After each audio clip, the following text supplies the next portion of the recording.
اصل تو یہی نا، بات جو کہی جائے اس کو مانا جائے، صرف یوں محبت کے دعوے کیے جائیں یہ کافی نہیں ہے۔ نبی علیہ الصلوۃ والسلام کی اتباع کا جذبہ صحابہ میں تھا، حکم آ گیا چوں چرا نہیں کی، لے تو لعل نہیں کی۔ خیریم اسدی ایک صحابی تھے، بڑے لمبے بال رکھا کرتے تھے اور جو تہبند پہنا کرتے تھے، نیچے لنگی وہ ٹخنوں سے نیچے جایا کرتی تھی۔ اللہ کے نبی نے ایک موقع پر ایک مجلس میں کہا خیریم اسدی بہت اچھا آدمی ہے، لیکن اگر دو باتیں وہ چھوڑ دے تو، کہا کہ یہ جو بہت زیادہ لمبے بال ہیں یہ تھوڑے انزل معه اولئک هم المفلحون۔ وقال النبي صلى الله عليه وسلم ثلاث من كن فيه وجد حلاوة الإيمان أن يكون الله ورسوله أحب إليه مما سواهما وأن يحب المرء لا يحبه إلا لله وأن يكره أن يعود في الكفر كما يكره أن يقذف في النار أو كما قال النبي صلى الله عليه وسلم۔ میرے محترم بزرگوں اور عزیز دینی بھائیوں، اللہ کے نبی صلی اللہ علیہ وسلم پر ایمان لانے کے بعد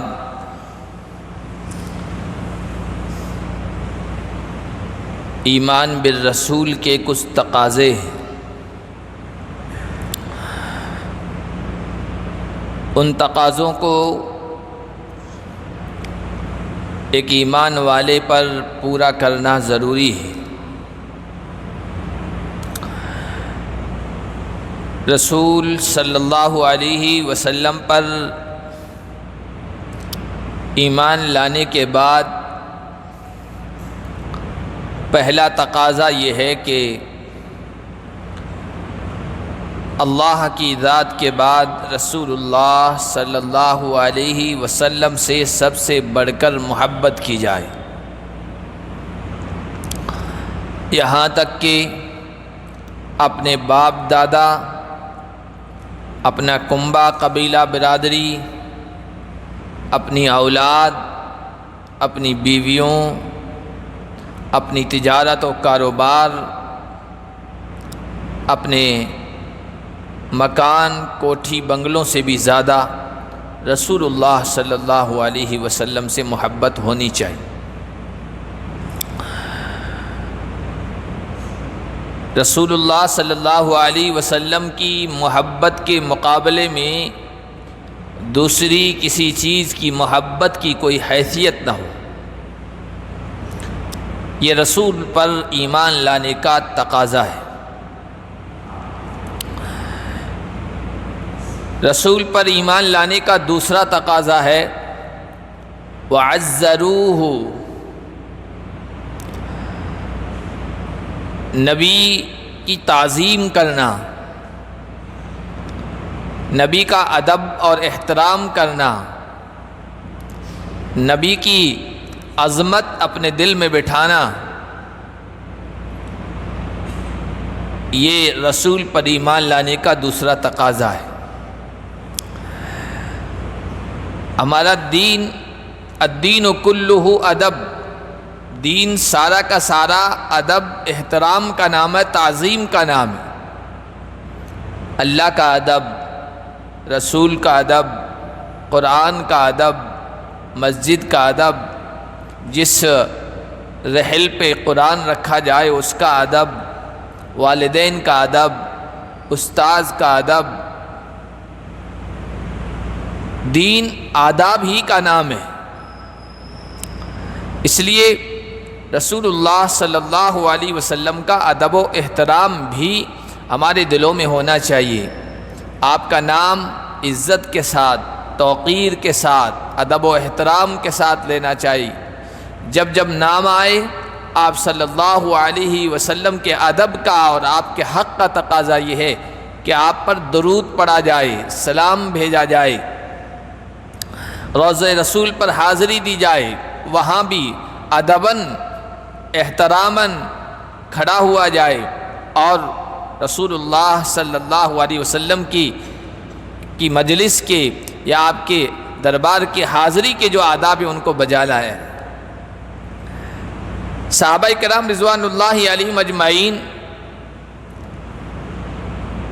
ادب رسول میں بہت آگے تھے۔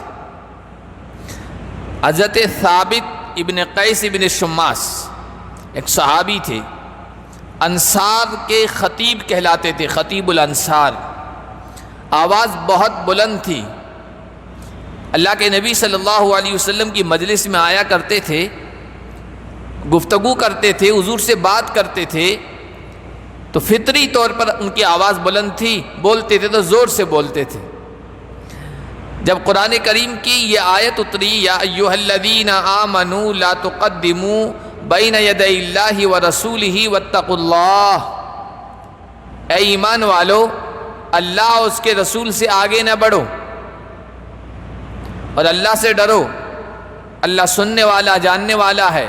یا ایھا الذین آمنوا لا ترفعوا اصواتکم فوق صوت النبی، اے ایمان والو نبی کی آواز سے بڑھ کر اپنی آواز کو بلند نہ کرو، ولا تجہروا لہ بالقول کجہر بعضکم لبعض، اور جس طرح تم ایک دوسرے کو زور سے پکارتے ہو، بلند آواز سے پکارتے ہو، آواز دے کر پکارتے ہو، نبی کو اس طرح یا رسول یا محمد کہہ کے مت پکارو، کہیں ایسا نہ ہو کہ تمہارے اعمال ایمان ضائع ہو جائے۔ جب یہ آیتیں اتری تو حضرت ثابت نے نبی علیہ السلام کی مجلس میں ہی آنا چھوڑ دیا۔ حضور علیہ السلام کو احساس ہوا کہ ثابت مجلس میں نظر نہیں آ رہے، تو پوچھا کہ ما بال ثابت بن قیس، ثابت بن قیس کو کیا ہو گیا ہے، آج کل وہ نظر نہیں آ رہے ہیں، کیا وہ بیمار ہیں؟ ان کے انصار کے قبیلے کے حضرت معاذ رضی اللہ تعالیٰ عنہ موجود تھے، کہا یا رسول اللہ میں جانتا ہوں ثابت کے بارے میں، وہ بیمار تو نہیں ہے لیکن کیوں نہیں آ رہے، میں جا کر معلوم کرتا ہوں۔ حضرت معاذ ان کے گھر گئے، خیر خیریت معلوم کی اور پھر پوچھا نبی علیہ السلام کی مجلس میں کیوں نہیں آ رہے ہو؟ کہنے لگے یہ آیتیں اتری ہے، ایمان والو اپنی آواز کو نبی علیہ السلام کی آواز پہ بلند نہ کرو، کہیں ایسا نہ ہو کہ تمہارے اعمال ضائع ہو جائیں، بیکار ہو جائیں اور اعمال پر پانی پھر جائے، اس لیے مجھے ڈر لگ رہا ہے، میری آواز بلند ہے، کہیں ایسا نہ ہو کہ میرے اعمال ضائع ہو جائیں۔ اللہ کے نبی صلی اللہ علیہ وسلم تک ان کی یہ بات پہنچی، حضور بہت خوش ہوئے ان کے اس ادب اور احترام کی وجہ سے، اور کہا ثابت تم تو جنتی ہو، تم ان لوگوں میں سے نہیں ہو، تم مجلس میں آیا کرو۔ تو نبی کی مجلس کا ایک تقاضا ہے، بلکہ حضور پر ایمان لانے کا ایک تقاضا ہے کہ آپ کا ادب و احترام پیش نظر ہو۔ صحابہ کرام رضوان اللہ علیہم اجمعین نے عام حالات میں نہیں بلکہ ان حالات میں جہاں پر بہت خطرناک حالات ہوتے ہیں اور افراتفری کا ماحول ہوتا ہے، پتہ ہی نہیں چلتا ہے کہ کسی کا ادب و احترام ہوا یا نہیں، ان حالات میں بھی ادب و احترام کے تقاضوں کو پورا کیا ہے۔ احد کی لڑائی، احد کی لڑائی پہلے مسلمانوں کو غلبہ نصیب ہوا، لیکن ذرا سی چوک کی وجہ سے پاسا جنگ کا پلٹا، اور حضرت خالد بن ولید جو اس وقت مسلمان نہیں ہوئے تھے، انہوں نے اپنے کچھ شہ سواروں کے ساتھ عقب سے پیچھے سے حملہ کر دیا مسلمانوں پر، اور مسلمان ادھر سے کفار کے بڑے لشکر، ادھر سے خالد بن ولید کے اس چھوٹے سے دستے کے بیچ میں آ گئے، پھنس گئے نرغے میں، مسلمانوں کو سخت نقصان پہنچا۔ 70 صحابہ اس جنگ میں شہید ہوئے ہیں، حضرت حمزہ ان میں سے تھے، اور حضور علیہ السلام بھی زخمی ہو گئے ہیں۔ خبر یہ پھیل گئی ہے کہ حضور علیہ السلام نعوذ باللہ شہید کر دیے گئے، قتل کر دیے گئے، یہ خبر پھیل گئی، سراسیمگی کی کیفیت تھی، اور اس افراتفری کے ماحول میں جب کفار کی طرف سے حملے ہو رہے تھے، تیر برسائے جا رہے تھے، نیزوں کے وار کیے جا رہے تھے، حضرت ابو دجانہ رضی اللہ تعالی عنہ بھاگتے ہوئے اللہ کے نبی صلی اللہ علیہ وسلم کے پاس آئے ہیں اور چاہتے ہیں کہ کفار کا کوئی وار اللہ کے نبی کی طرف نہ بڑھے، جو کچھ ہو میں اپنے سینے پہ لے لوں، میں اپنے جسم پر لے لوں، اپنے سینے پہ لے لوں، میرے محبوب صلی اللہ علیہ وسلم کو اذیت نہ پہنچے، تکلیف نہ پہنچے۔ اب جنگ کا میدان ہے، اگر کفار کی طرف یوں سینہ کر کے، چہرہ کر کے ہر تیر کو اپنے جسم پر لیں، ہر وار کو اپنے بدن پر لیں، تو اس بات کا خیال آتا ہے میری پیٹھ، میری پشت نبی علیہ الصلوۃ والسلام کی طرف ہو جائے گی۔ یہ تو ادب کے خلاف ہے۔ جنگ کے میدان میں بھی ان کو یہ پسند نہیں تھا حضور کے ادب، احترام، تعظیم کی وجہ سے کہ حضور کی طرف پیٹھ ہو جائے، اس لیے انہوں نے پھر یہ سوچا کہ ادھر میں اپنا چہرہ کروں گا کافروں کی طرف تو پیٹھ حضور کی طرف ہو جائے گی، یہ مجھے گوارا نہیں ہے۔ تو انہوں نے ایسا کیا، چہرہ حضور کی طرف کر لیا، اپنے ہاتھ یوں پھیلا لیے، اپنی پیٹھ کفار کی طرف کر لی، جو وار آنا ہوگا میرے جسم پر، میرے پیٹھ پر آئے گا، لیکن اس حال میں بھی میں نبی کی طرف پیٹھ نہیں کر سکتا۔ یہ صحابہ کا، حضور علیہ الصلوۃ والسلام کا ادب اور احترام تھا اور آپ کی تعظیم تھی۔ تو نبی علیہ الصلوۃ والسلام پر ایمان لانے کا یہ دوسرا تقاضا ہے کہ آپ کا ادب و احترام کیا جائے، آپ کا نام ادب کے ساتھ لیا جائے، آپ کا تذکرہ احترام اور تعظیم کے ساتھ، توقیر کے ساتھ کیا جائے۔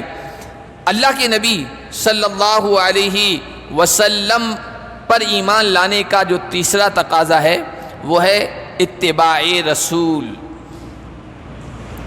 وَاتَّبَعُوا النُّورَ الَّذِي أُنزِلَ مَعَهُ، قرآن نے کہا ہے جو رسول کی پیروی کرتے ہیں، رسول کی بات مانتے ہیں، رسول کے احکام کی بجاوری کرتے ہیں، رسول کی ہدایات پر عمل کرتے ہیں، یہ سچے اہل ایمان ہیں، یہ حقیقی ایمان والے ہیں۔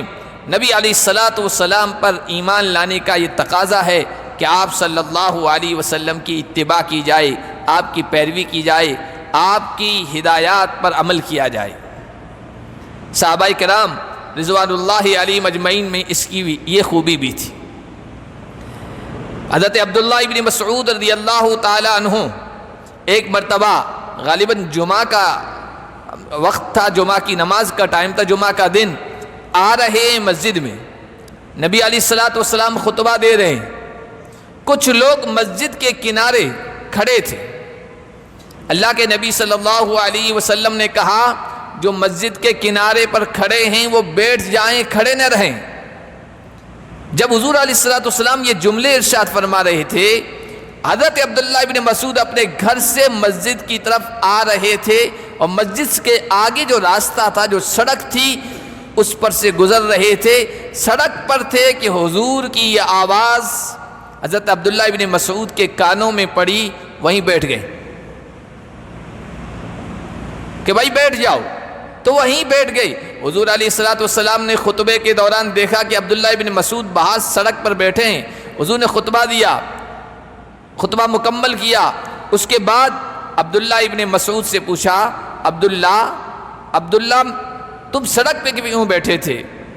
کہ یا رسول اللہ آپ کی آواز میرے کانوں میں پڑی کہ جو بھائی جہاں ہیں وہ وہاں بیٹھ جائیں، حضور کے کہنے کا مطلب جو کھڑے ہیں وہ بیٹھ جائیں، لیکن چونکہ حضرت عبداللہ ابن مسعود تو باہر سے آ رہے تھے، حضور نے کہا میرے حکم کے تم مقصود نہیں تھے، میرے کہنے کا جو مقصد تھا وہ ان لوگوں کو تھا جو کھڑے تھے، باہر سے آنے والوں کے لیے یہ حکم نہیں تھا۔ کہا یا رسول اللہ آپ کی یہ آواز کہ بیٹھ جاؤ میرے کانوں میں پڑے اور میں قدم آگے بڑھ جاؤں، یہ نہیں ہو سکتا، اس لیے میں وہیں بیٹھ گیا تھا۔ یہ نبی علیہ الصلوۃ والسلام کی سچی اتباع، سچی پیروی، سچی اطاعت اور اللہ کے نبی صلی اللہ علیہ وسلم کی بات ماننے کا جذبہ۔ قرآن میں دوسرے پارے میں قبلے کے پھرنے کا، تحویل قبلے کا تذکرہ ہے، واقعہ ہے اور اس کا حکم بیان کیا گیا ہے۔ شروع میں 16 یا 17 مہینے مدینہ آ کر حضور علیہ الصلوۃ والسلام نے بیت المقدس کی طرف رخ کر کے نماز پڑھی۔ اس کے بعد اللہ کے نبی صلی اللہ علیہ وسلم کی چاہت یہ تھی کہ بیت اللہ قبلہ بنے، اللہ کا حکم آ گیا،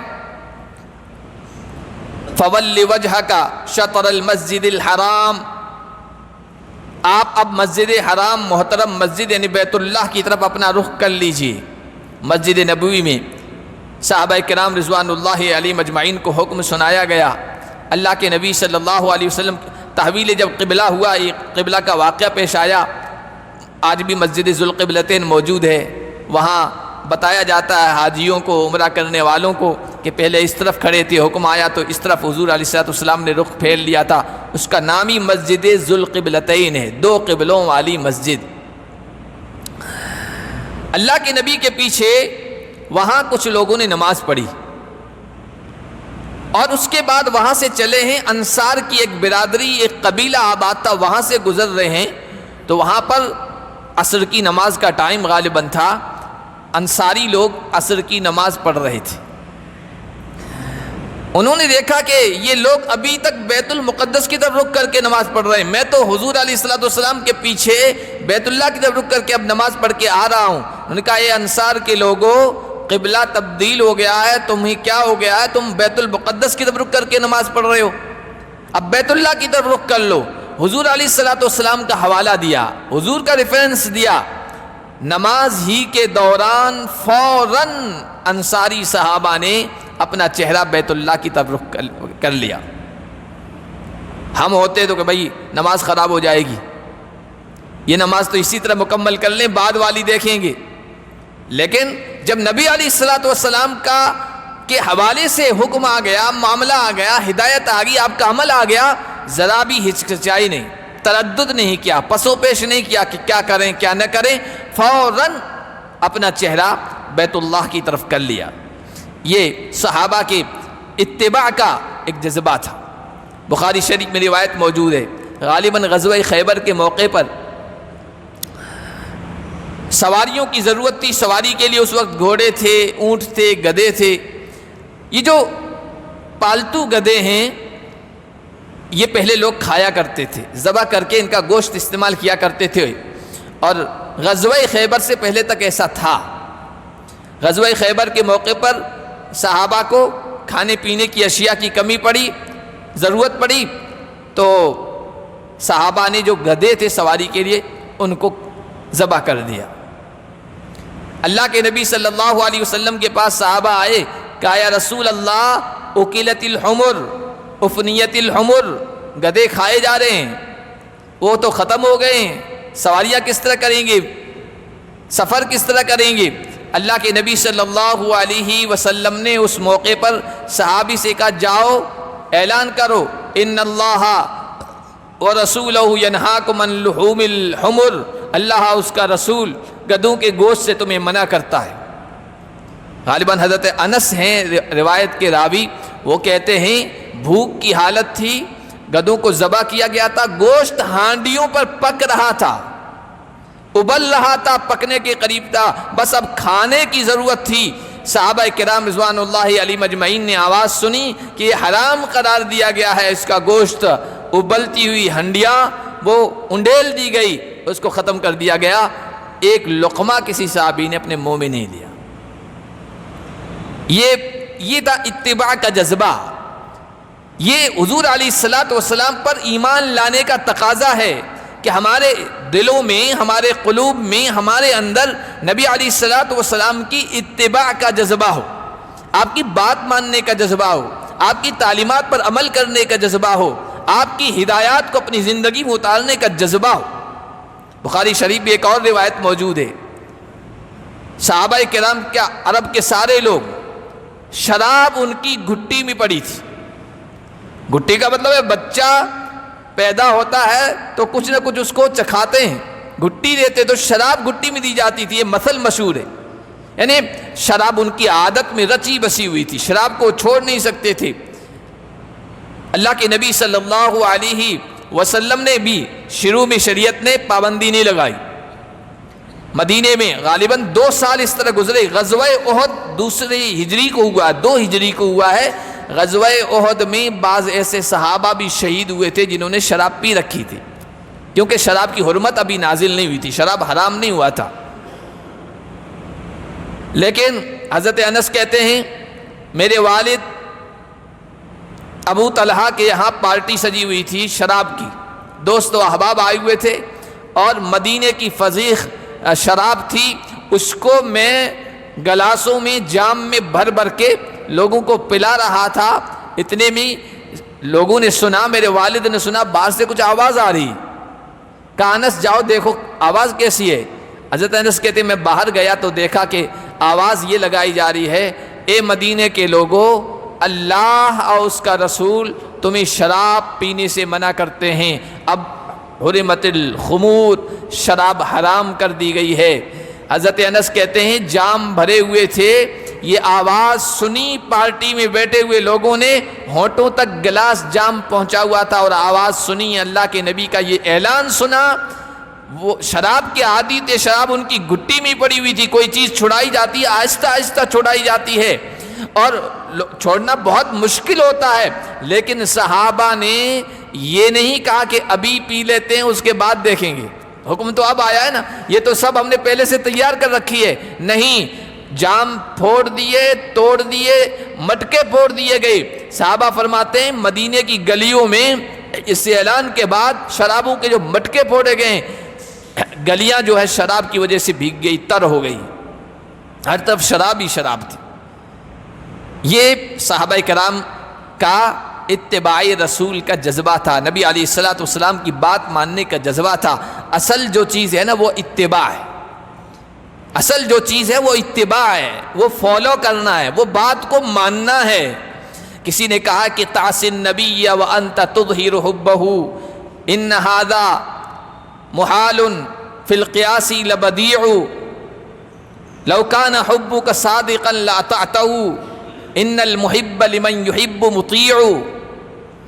تو نبی کی نافرمانی بھی کر رہا ہے، نبی کے حکم کی خلاف ورزی بھی کر رہا ہے، نبی کی ہدایات پر عمل بھی نہیں کر رہا ہے، وَتُظْهِرُ حُبَّهُ اور نبی سے محبت کو ظاہر کر رہا ہے، نبی سے محبت کا دعوے دار بھی ہے اور نبی کے احکام کے خلاف کر رہا ہے، نبی کی ہدایات کی خلاف ورزی کر رہا ہے. بھائی یہ دنیا میں عجیب و غریب بات ہے، کسی سے محبت کا دعویٰ بھی ہو اور اس کی بات بھی نہ مانے، یہ تو عجیب و غریب، عقل میں نہ آنے والی. ان ھذا لمحال فی القیاس بدیع، یہ عقل میں آنے والی بات نہیں ہے. لو کان حبک صادقا لاطعتہ، اگر تمہاری محبت نبی سے سچی ہوتی، پرخلوص ہوتی، حقیقی ہوتی تو تم ان کی اطاعت کرتے، اتباع کرتے، بات مانتے. حقیقی محبت تو یہی ہوتی ہے. تو نبی علیہ السلام سے حقیقی محبت کرنا اور اتباع، آپ کی بات کو ماننا، اصل حکم کو ماننا ہے. صرف محبت کا اظہار اور دعویٰ یہ اصل نہیں ہے. حضرت مولانا جلال الدین رومی رحمۃ اللہ علیہ ایک بڑے بزرگ گزرے ہیں، صوفی بزرگ گزرے ہیں. ان کے نصیحت کی باتیں، ان کی بہت ساری فارسی میں مثنوی حضرت مولانا رومی بہت مشہور ہے، اشعار ہیں اور قیمتی نصیحتیں، دلوں میں اترنے والی باتیں ہیں، واقعات کے ذریعے سے سمجھائی گئی ہے. انہوں نے ایک واقعہ لکھا سلطان محمود غزنوی کا. سلطان محمود غزنوی کے دربار میں ان کے خادم بہت سارے تھے، ان میں سے ایک ایاز بھی تھا. علامہ اقبال نے کہا ایک ہی صف میں کھڑے ہو گئے محمود و ایاز، نہ کوئی بندہ رہا نہ کوئی بندہ نواز. تو ایاز ان کا ایک خادم تھا یا وزیر غلام تھا. سلطان محمود غزنوی کے دربار میں بڑا ادب و احترام کرتا تھا، بادشاہ کے اشارے کو سمجھتا تھا، بادشاہ اس سے بڑی محبت کرتا تھا. تو دوسروں کو جلن ہو گئی، حسد ہو گیا، وہ اس کے خلاف ہوتے تھے، باتیں پہنچایا کرتے تھے. لیکن بادشاہ کو پتا تھا کہ یہ باتیں بھلے پہنچائیں، کان بھریں، لیکن ایاز جیسے یہ لوگ نہیں ہیں. ایاز واقعی بات ماننے والا، جذبہ رکھنے والا، حکم کو ماننے والا ہے، حکم کی خلاف ورزی یہ کبھی نہیں کرتا ہے.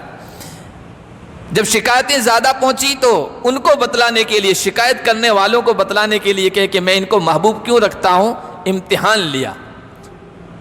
شاہی خزانے کا جو قیمتی سے قیمتی جوہر تھا، موتی تھا، اس کو منگایا اس نے. اور جو وہ وزیر بیٹھے تھے، وزراء جو شکایتیں کرتے تھے ایاز کی، کان بھرتے تھے بادشاہ کے اس کے خلاف، کہا کہ یہ شاہی خزانے کا قیمتی موتی، اس کو توڑ دو. سارے وزراء نے کہا ہم تو نہیں توڑ سکتے، یہ بے مثال موتی ہے، قیمتی موتی ہے، شاہی خزانے میں ایسا دوبارہ کوئی موتی نہیں آئے گا، ہیرا نہیں آئے گا، اس لیے ہم تو معذرت کرتے ہیں، ہم اس کو نہیں توڑ سکتے، شاہی خزانے میں کمی ہو جائے گی. اخیر میں باری آئی ایاز کی. ایاز کو بادشاہ نے، سلطان محمود غزنوی نے کہا ایاز تم توڑو اس کو. ایاز نے اس کو ہاتھ میں لیا اور نیچے فرش پہ پٹک دیا، وہ چور چور ہو گیا. تو وزراء نے کہا آج اور موقع مل گیا ہے، زبان سے کہنے لگے بیک زبان بیک آواز ہو کر واللہ این بے باکی است کافر است، یہ تو بڑی بے باکی ہے، ناشکری ہے، یہ ناقدرہ ہے، بادشاہ کے ہیرے کی اس نے قیمت نہیں کی، اس کو توڑ دیا۔ سلطان محمود غزنوی نے کہا ایاز تو نے ہیرا کیوں توڑ دیا؟ ایاز نے کہا گفت ایاز اے مہتران نامور امر شہ بہتر بقیمت یا گوہر۔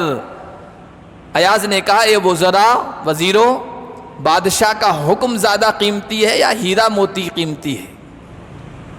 بادشاہ کا حکم زیادہ قیمتی ہے، ہیرے کی اس کے نزدیک کوئی حیثیت نہیں ہے، اس لیے میں نے بادشاہ کے حکم کو مانا ہے، ہیرے کو توڑ دیا ہے، ختم کر دیا ہے۔ بادشاہ خوش ہوا۔ اصل تو یہی نا، بات جو کہی جائے اس کو مانا جائے، صرف یوں محبت کے دعوے کیے جائیں یہ کافی نہیں ہے۔ نبی علیہ الصلوۃ والسلام کی اتباع کا جذبہ صحابہ میں تھا، حکم آ گیا چوں چرا نہیں کی، لے تو لعل نہیں کی۔ خیریم اسدی ایک صحابی تھے، بڑے لمبے بال رکھا کرتے تھے اور جو تہبند پہنا کرتے تھے، نیچے لنگی وہ ٹخنوں سے نیچے جایا کرتی تھی۔ اللہ کے نبی نے ایک موقع پر ایک مجلس میں کہا خیریم اسدی بہت اچھا آدمی ہے، لیکن اگر دو باتیں وہ چھوڑ دے تو، کہا کہ یہ جو بہت زیادہ لمبے بال ہیں یہ تھوڑے چھوٹے کر دے، اور تہبند نیچے جو پہنتا ہے ٹخنوں سے نیچے یہ تھوڑی اوپر کر لے۔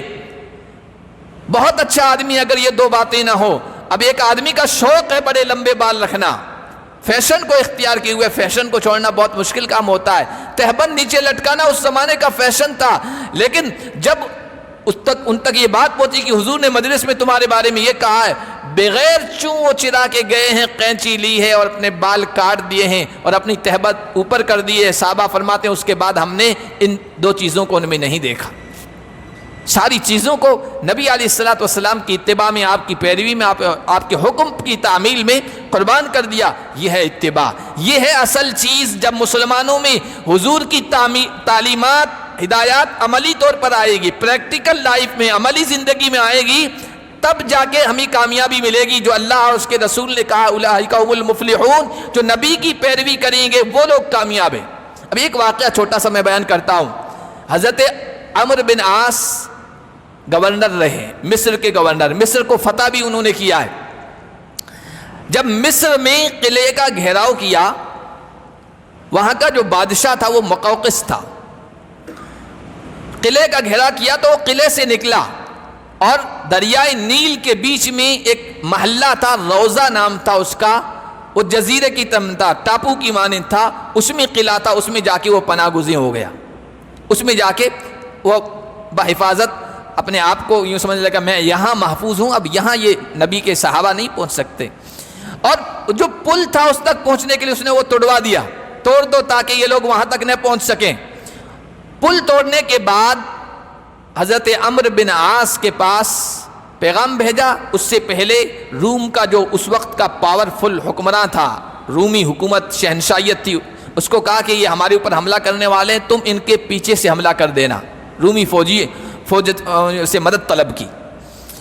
پھر حضرت عمرو بن عاص سے کہا کہ اگر خیر چاہتے ہو، بھلائی چاہتے ہو تو صلح کرنے کے لیے آ جاؤ، اپنے قاصد یہاں بھیج دو، اس لیے کہ اب تم یہاں پردیسی ہو، دور سے آئے ہو، تمہاری حالت ہمارے ہاتھوں میں قیدیوں کی سی ہے، کچھ نہیں کر سکتے، بے بس ہو۔ پل توڑ دیا گیا ہے، آگے پانی ہے، پیچھے رومی فوج ہے، اس لیے ہماری شرطوں پر صلح کرو، جس طرح ہم چاہیں اس طرح۔ قاصد بھیجے، ان کے ساتھ حکم بھیجا۔ حضرت عمرو بن عاص نے فوری طور پر کوئی جواب نہیں دیا۔ حضرت عمرو بن عاص نے کہا کہ ان کے قیدیوں کو مسلمانوں کے درمیان 2 دن ٹھہرایا جائے۔ 2 دن مسلمانوں کو ٹھہرایا گیا، مقصد یہ تھا کہ مسلمانوں کی باتوں کو، مسلمانوں کے نبی علیہ الصلوۃ والسلام کی ہدایات پر عمل کرنے کو، مسلمانوں کے معاملات کو، مسلمانوں کے اخلاق کو، مسلمانوں کے جذبات احساسات کو، مسلمانوں کی سوچ کو، مسلمانوں کی آخرت کی فکر کو، دین پر عمل کرنے کے جذبے کو یہ دیکھیں گے تو ضرور متاثر ہوں گے۔ 2 دن ٹھہرایا۔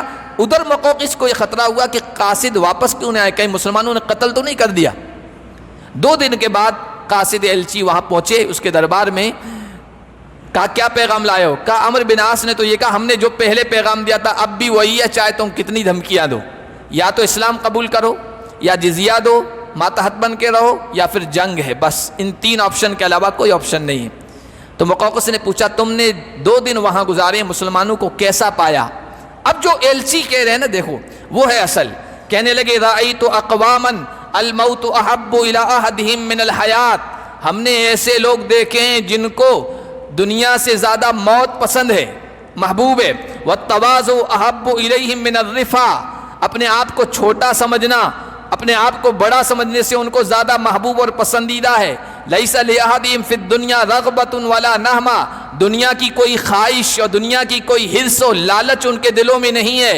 انما جلوسہم التراب، وہ مٹی پہ بیٹھ جاتے ہیں اور اس کو اپنی بے عزتی نہیں سمجھتے ہیں، جہاں چاہے بیٹھ گئے. وَأَكْلُهُمْ عَلَى رُكَبِهِمْ، گھٹنوں کے بل بیٹھ پر کھانا کھا لیتے ہیں.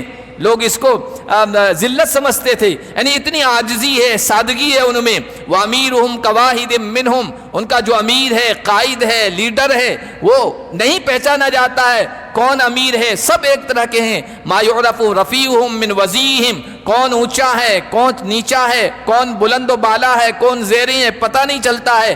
نہ آقا غلام کا پتہ چلتا ہے، نہ چھوٹے بڑے کا. وَإِذَا حَضَرَتِ الصَّلَاةُ لَمْ يَتَخَلَّفْ عَنْهَا أَحَدٌ، جب نماز کا ٹائم ہوتا ہے ایک آدمی پیچھے نہیں رہتا ہے، سب بستہ ہو کر اللہ کے دربار میں کھڑے ہو جاتے ہیں. يَغْسِلُونَ أَطْرَافَهُمْ بِالْمَاءِ، اپنے اعضاء کو پانی سے دھوتے ہیں، یعنی وضو کرتے ہیں. وَيَخْشَعُونَ فِي صَلَاتِهِمْ، نماز بڑے خشوع و خضوع کے ساتھ بڑے احترام کے ساتھ پڑھتے ہیں. جب قاصدوں نے یہ بات کہی نا تو مقوقس کے جملے سنیے. کہا کہ جو تم نے حالت بتائی ہے، ان کے اخلاق بتائے ہیں، ان کی یہ چیزیں بتائی ہے، خدا کی قسم اگر ان کی راہ میں پہاڑ بھی آ جائیں وہ بھی ٹال دیں گے، وہ بھی ہٹ جائیں گے، ان کو کوئی طاقت نہیں روک سکتی ہے.